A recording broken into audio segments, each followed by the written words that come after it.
Traitor. That word thundered through London streets like a storm the government tried to muffle, but failed. It was impossible to silence the people's roar, a cry that pierced the walls of Parliament, exposing the betrayal everyone felt, but few dared to name. The man at the heart of the uproar? Keir Starmer. The man who promised stability but delivered chaos. Who spoke of social justice, while handing billions to foreigners and forgetting the Britons who built the nation with blood and sweat. Outside, the crowd chanted, "Traitor! Traitor!" And within Westminster's cold corridors, Starmer's silence screamed guilt. He pretended not to hear, but every step he took echoed the truth. The UK was being betrayed, not by foreign foes, but by those sworn to defend it.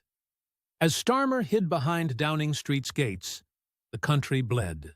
In hospitals, veterans, men who fought under the Union Jack, waited over 12 hours for care that never came. Elderly Britons who once defended the nation now faced a new battle, surviving on less than $800 a month. Meanwhile, public funds poured over $3 billion a year into luxury hotels for illegal migrants. It was the perfect portrait of modern betrayal. Britons forgotten, foreigners favored. The contrast was brutal. And in this chaos, Prince William appeared. No cameras, no speeches, no politics. While Starmer chased headlines, William sought dignity. He didn't need to speak. A single look into a veteran's eyes. A handshake.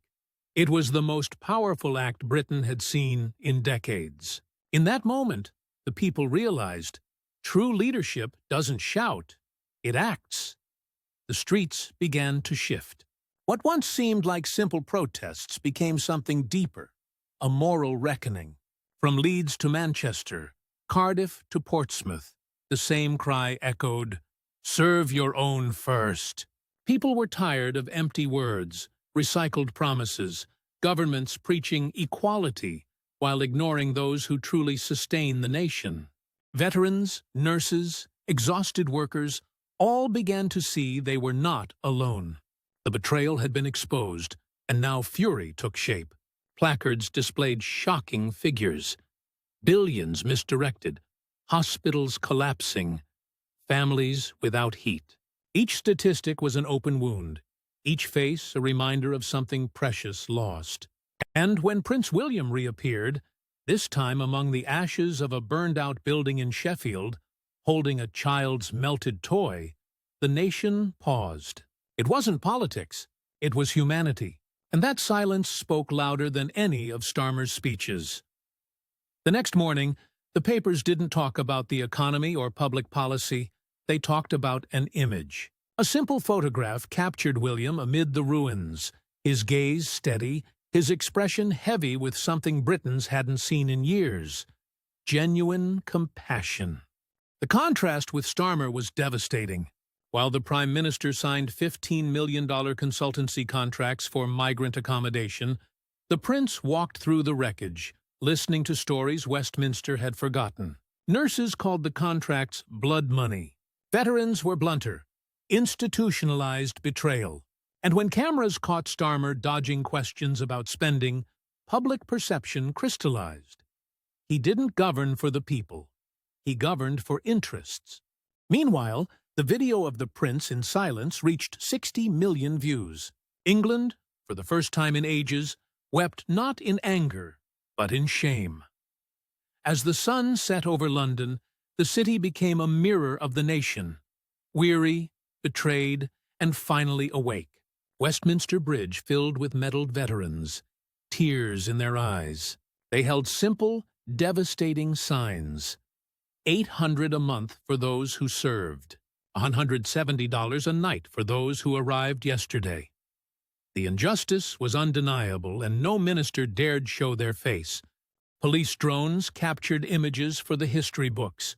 Over 240,000 people surrounding Parliament, not with violence, but with conscience. From helicopters, the scene looked like a human tide, a silent roar of wounded patriotism. As William's motorcade passed, no one shouted. People simply raised their hands, some in salute, others in prayer. And in that instant, something happened. A long-forgotten feeling reignited. For a brief moment, England remembered what it meant to be English. Broadcasters couldn't ignore it. The BBC, Sky News, even The Guardian, all were forced to show what they'd tried to hide.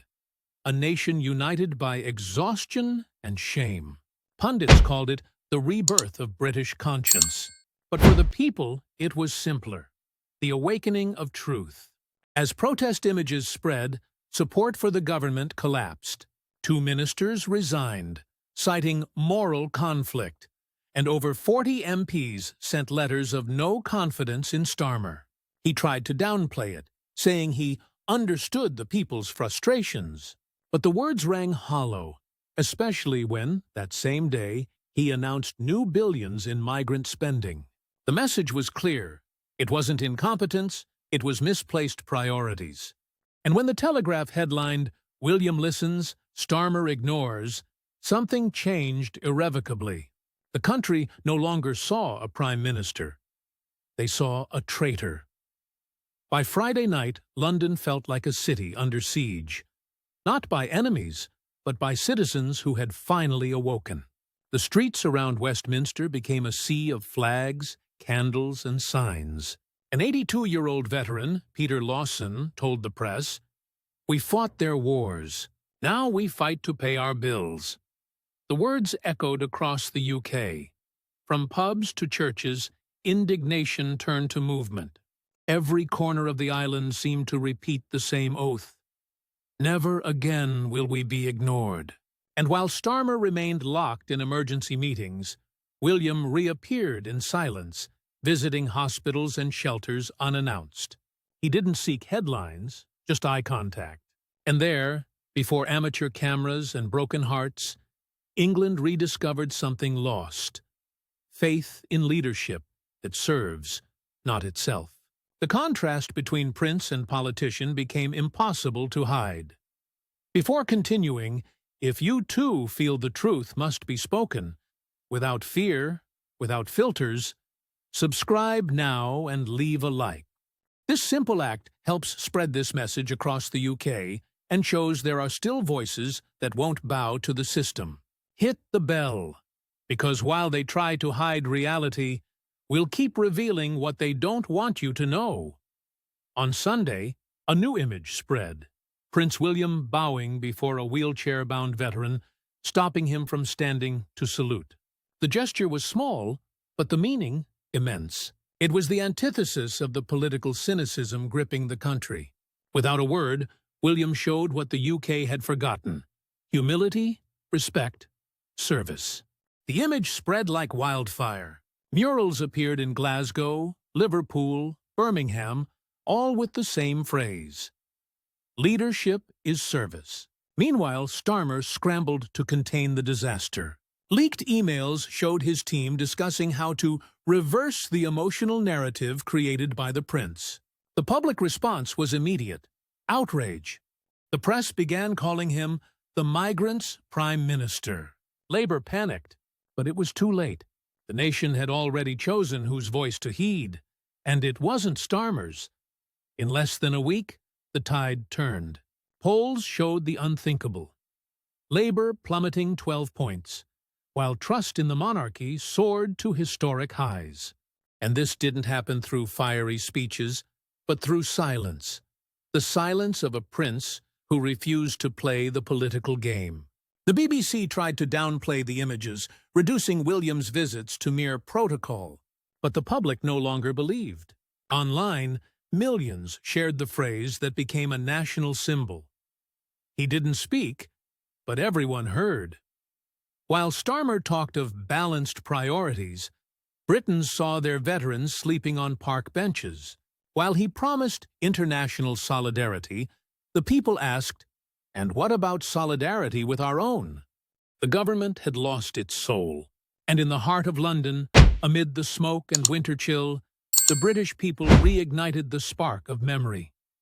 The impact was immediate. Donations to veterans' charities surpassed 5 million in just 7 days. With every pound raised, the people seemed to shout, "We care for our own, even when the government doesn't."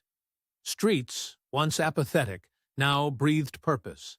Churches opened their doors to ex-soldiers, volunteers distributed food and blankets, and children drew flags with "God Save the King." The UK, long stifled by political division and broken promises, now united for something deeper: dignity. Meanwhile, Starmer floundered in disastrous press conferences, insisting there's no money for veterans. But the numbers betrayed him. There were billions for migrant hotels, millions for consultancy contracts, and scraps for those who defended the nation. The people no longer saw incompetence. They saw contempt. And when William appeared at a Sheffield nursery holding a melted child's toy, the whole country understood. There was a new symbol of hope. The video of that moment, William presenting a symbolic sword to a nurse who died in service, became the climax of an era. There were no speeches, no script, just the raw emotion of a people who had waited so long to be seen. And that's exactly what happened. While Starmer spoke in gilded halls, the prince walked among the forgotten. The difference wasn't just in actions, but in soul. The entire nation began to understand that sometimes true power doesn't come from the loudest voice, but from the one who listens to the people's suffering. The photo made every front page on the continent. Even CNN and Le Monde surrendered, describing the moment as the silent leadership that disarmed the British government. For the first time in decades, the UK wasn't divided between left and right, but between traitors and patriots. In Westminster, chaos reigned. Emergency meetings multiplied, ministers traded accusations, and leaked emails revealed fear within the cabinet. "We're losing control of the narrative," a Starmer aide wrote. But it wasn't a narrative. It was the truth, finally exposed. The people no longer believed the excuses. The streets were covered in posters of the prince with the words, "Service is sacred." Churches projected his silhouette beside the cross. It was a moral awakening no government could suppress. That week, 4 ministers cancelled public appearances, and Starmer vanished for 3 days, the longest political silence since Boris Johnson's resignation. But even in hiding, his shadow loomed. The whole country whispered the same verdict. He betrayed his own. And for the first time, the weight of those words felt like historic judgment. As the government crumbled from within, something extraordinary happened outside. Ordinary people began to act as if the state had ceased to exist. And, in a way, it had. Shopkeepers, veterans, nurses, and teachers united in a patriotic aid network growing stronger each day. From London to York, spontaneous committees formed with a simple motto: if the government won't serve the people will serve themselves. This was the British revolt, not with stones, but with honor. While bureaucrats in Downing Street counted votes and calculated damage, the real country was rebuilding something no decree could buy: a sense of duty. And in this climate, William reappeared discreetly at the Royal Chelsea Hospital. He walked among the veterans, held their hands, listened to their stories, and before leaving, left only one message: "We are not alone." The crowd responded in unison: "God save the King." That night, as Parliament's lights dimmed and cold winds swept London's streets, one certainty hung in the air: the UK had awoken. William's silence had become a collective roar, a living reminder of what it means to have honor, service, and courage. The people finally understood that true leadership doesn't come from slogans or speeches, but from example. And it was this example that broke the spell of apathy, exposed the farce of modern politics, and reignited the spirit of a slumbering empire. Starmer tried to hide behind statistics, but numbers don't speak to the soul. William's gesture did. And when the palace released a simple message signed only with the letter W, saying, "The measure of leadership is unconditional compassion," the nation understood. It wasn't just the end of a government. It was the beginning of a moral restoration. Because when the people remember what it is to serve, not even betrayal can defeat them.